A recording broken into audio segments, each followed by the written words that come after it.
The chart right here is the periodic table. Using parts of it, I'm going to explain the principles behind the periodic table so that you can understand chemistry better.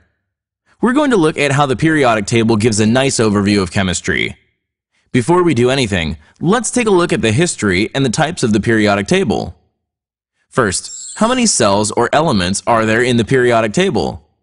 Well, the answer depends. In some books it says 112 elements, but in others it says 118.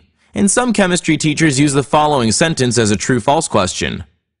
There are about 110 elements in the periodic table. So some say there are roughly 110 elements. Let's first take a look at this picture. These are 3 rows taken out from the periodic table. So 3 levels. There are 2 rows of 8 cells and 2 more cells at the top. Therefore, we have a total of 18 cells. This table looks tiny, but has a name for itself. These elements are the ones we most commonly encounter in daily life, and the lightest. The table which contains them is called the short periodic table. So that was the short periodic table. Second, we have divided the short periodic table in 2 parts and added more at the bottom. This is the second periodic table. Third, we repeat what we just did. Divide the second periodic table in 2 and add more at the bottom. This is the third periodic table. So this is it.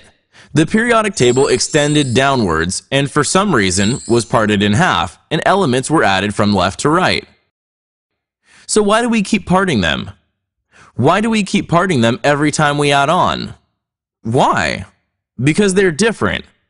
Elements on this side and that side are different. Therefore, we keep parting them. The properties of elements on both sides are different. And as it gets closer to the bottom, the elements get heavier.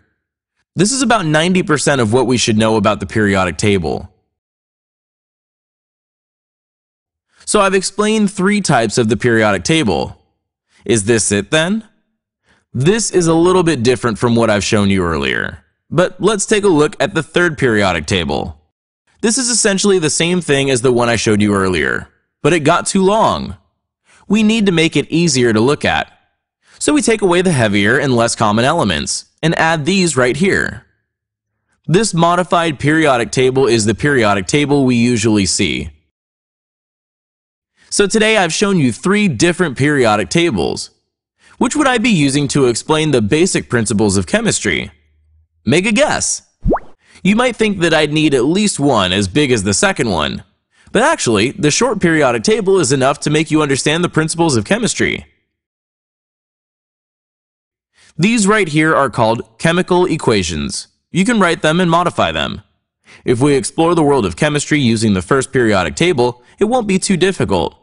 So relax, and let's study chemistry with the short periodic table.